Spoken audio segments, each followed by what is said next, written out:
to keep to time, I'm going to hand over now to Professor Jill Bradshaw, and she's going to tell us more about using creative engagement methods. Thank you. Thanks very much, Taylor. Just give me a moment to make sure I can share my screen.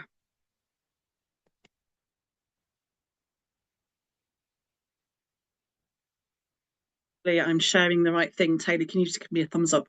All right, great, fantastic. Thank you so much.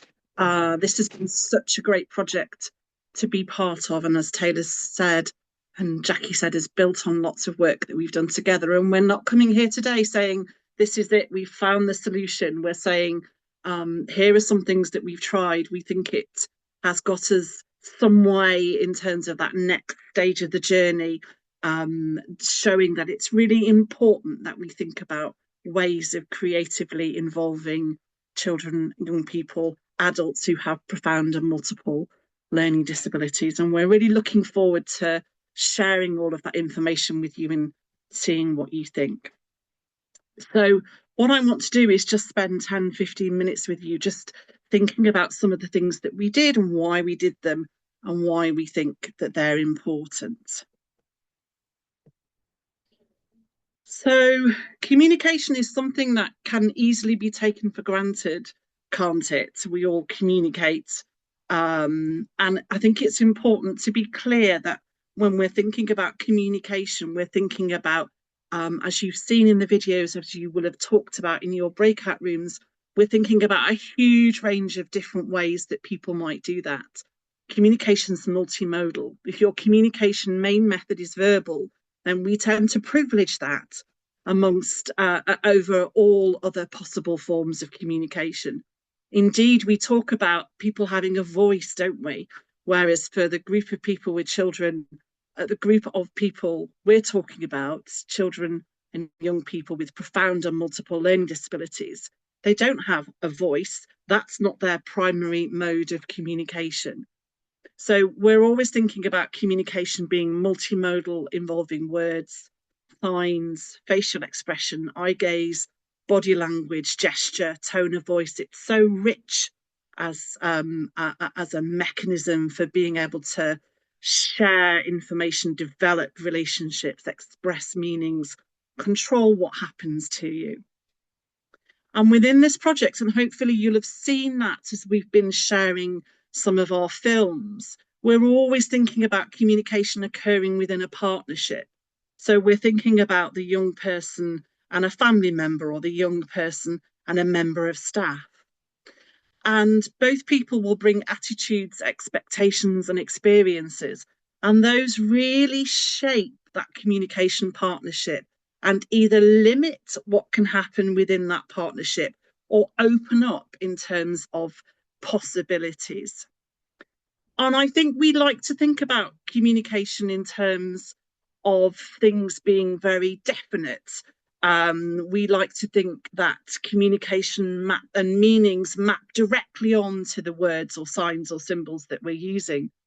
But actually, communication's so much messier than that. Communication, even at its most basic sense, always involves at least some interpretation of meaning. And so we're thinking about interpreting meaning from people who have really complex communication challenges. But we're always interpreting meaning to some extent in all of our interactions. And then finally, and very importantly, people need something to communicate about. People need experiences. There are things that people need in the environment.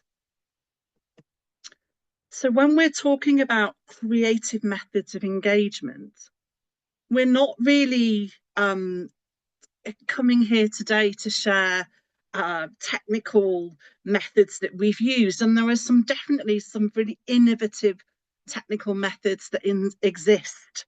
There's wearable technology that monitors heart rate or monitors the amount of blood flow to skin and can monitor colour of face and things like that, that can give you information that can tap into people's heart rate and people's level of interest and arousal and all those sorts of things. And that's not what we're talking about in this project. we're talking about creative methods being what happens when we bring together the person who has a severe or profound learning disability, their communication partners and aspects of the communication environment. And what's creative is the ways that we put all that information together and the ways that we use that. So we're thinking about the person and what we know about all of the ways that person has control. And that might be control over their movements, control over what happens to them. It might be that the person's able to use switches. It might be that the person's able to use eye gaze. It might be other things that I'm going to talk to you about in a little while. You've all reflected on communication partners as being people who are really important. We've talked about in our breakout room, people with severe and profound multiple learning disabilities having a variety of communication partners. And how difficult is it if you're somebody who has complex communication challenges, if all your communication partners respond to you in ways that are slightly different? So we're always thinking about communication partners. What do they know about the person with a learning disability, and what skills do they have to support that person's communication? And then, of course, all of that takes place within a broader communication environment. And for this group of children and young people, we're very much thinking about communication in the here and now, things that are happening in the here and now, things that people can react to, can respond to, can manipulate, and how we use that information. And I just want to share a short example of that. So we think about behaviours, and by behaviours, I mean everything that the person does. I'm not thinking about behaviours as in behaviours that challenge or behaviours of concern. I'm thinking about behaviours as everything that a person does. I want to show you a short video, and I would like you to tell me, what does Alice think about the drink of milk that she's offered, and how do you know? What does Alice think about the noise that takes place, and how do you know? And hopefully, when I shared my video, I'll have remembered to share the sound. But if not, if Taylor, maybe if you could just let me know. Am I sharing sound? It's very important to be clear what a child's way of expressing like or dislike is, because sometimes it can be the very slightest differences in responses. And one way of doing that is by repeatedly presenting particular stimuli in a structured sort of way and just looking for, is there a consistent response here? Leanne was trying to see whether Alice would demonstrate clear like or dislike responses in relation to a variety of experiences. Alice relies on adults for all her needs, really, so it's important that we look at her and just note if there's any patterns of a dislike, even if it's just a squint of an eye or turn of the head. Right, Alice, it's time for a drink of milk. Put your head up. Are you ready? It's time for a drink of milk.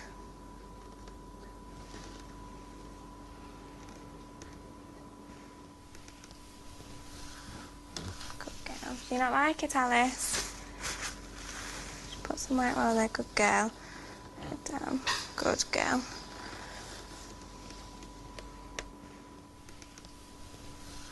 Right, Alice, let's try again. Head up. Squirt this out your mouth. Go. Right, Alice, it's time for a drink of milk. You ready? Open up. Obviously, we don't want to present Alice with things that she dislikes all the time. We want to find the things that she really likes. Right, Alice, it's time for the party blower. Feel. Are you ready?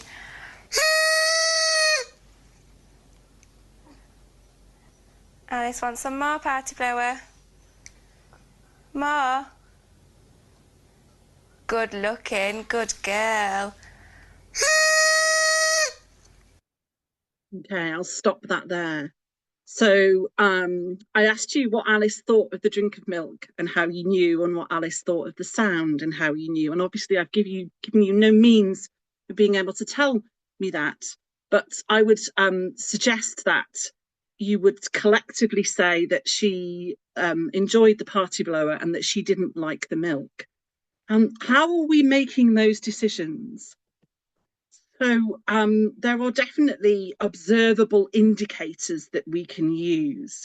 So thinking about some of Alice's behaviours, you might have noticed differences in her body orientation, in her in the amount of vocalising that she did, in her eye contact, in her facial expression. All of those things are things that we use to infer meaning and to think about what evidence we have in terms of how the person might be experiencing something that's directly happening to them.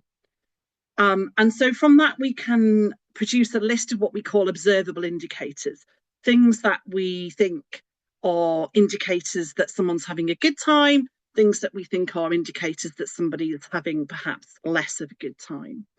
Although a note of caution that some of those things are quite idiosyncratic, and that certainly for people with severe and profound multiple learning disabilities, people might respond differently to the same set of circumstances on different days. So we think about the person and we're thinking about their potentially communicative behaviours. So they might be touching, tapping, reaching, body orientation, whole body movement. And what we do as communication partners is we respond to those potentially communicative behaviours. And we might respond to behaviours that are because of, that we interpret as being because of, or that we interpret as being in order to. And so in that clip of Alice, I don't think Alice was behaving in those ways to the party blower or to the drink of milk in order to communicate to her communication partner that she liked it or she didn't like it. I think she was responding because for her, milk has an unpleasant taste. Because for her, the party blower was something that engaged her. But actually, if as communication partners, we can respond as if behaviours are done with intent, as if behaviours are intending to send us signals, those can be really helpful ways of responding. So throughout the project, we were trying to think about what potentially communicative behaviours people had. You've mentioned, and we've seen, that communication partners are really important. And that process of finding out information from others is really crucial. And we used the guidelines from See What I Mean.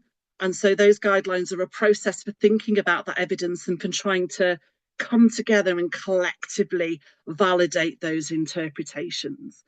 And the idea is that you gather evidence to support an interpretation and you share different perspectives without prejudging regarding which are those right or wrong interpretations. And of course, there are really subtle ways that communication partners can influence.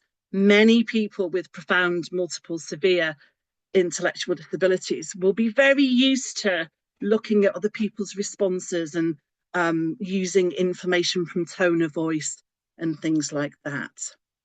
But what we're trying to do is do that in a way that feels more objective in terms of gathering that evidence and definitely using everybody's experience. And we're bringing that information from both people within the communication partnership. And so in this project, it's not just the information from the communication partners, from family members, from staff that we're using. We're also getting that information directly from the person with a learning disability. And then we're trying to share that information in ways that are accessible. So communication passports, multimedia approaches. I said at the start that the environment was really important, and it is really important. And we're thinking about who is there in the environment to communicate with. And that includes other people with profound and multiple learning disabilities, your schoolmates, your peers, the people that you're going along to services with. We're thinking about the skills that those people have. What's happening and how can we communicate about those things? How can we use the objects, the people, and the activities to enhance meaning? And we've already talked in some of the earlier sessions about what the barriers are. And we thought a lot about what a communication-rich environment might look like. And you've heard people talk about Nicola Grove's story sharing sessions and about some of the objects and the materials and the things that people used.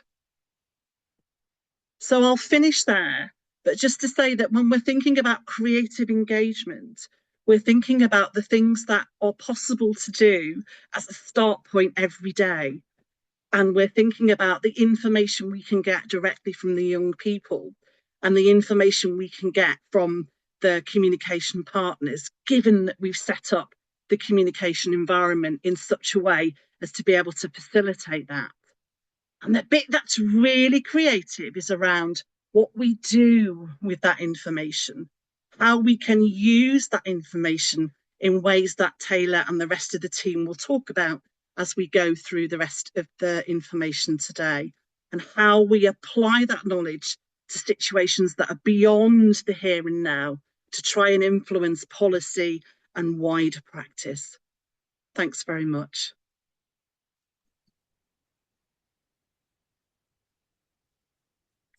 Thank you so much, Jill. That was fabulous. And just want to say a big thank you to Jill and to Nicola Grove, who's also here today, and to all the advisory group for the project, who meant that this project did build on a huge amount of work that's gone before it and was very much rooted in evidence and helped us to develop that really robust methodology. So thank you, everyone. We're going to have a short break. We're going to come back at 10 past 11. So please don't leave the meeting itself, but just make sure your camera and microphone are off. Go get yourself a cup of coffee. And then after the break, we'll hear a bit more from Taylor, and we'll also hear from Lewisham speaking up. See you all shortly.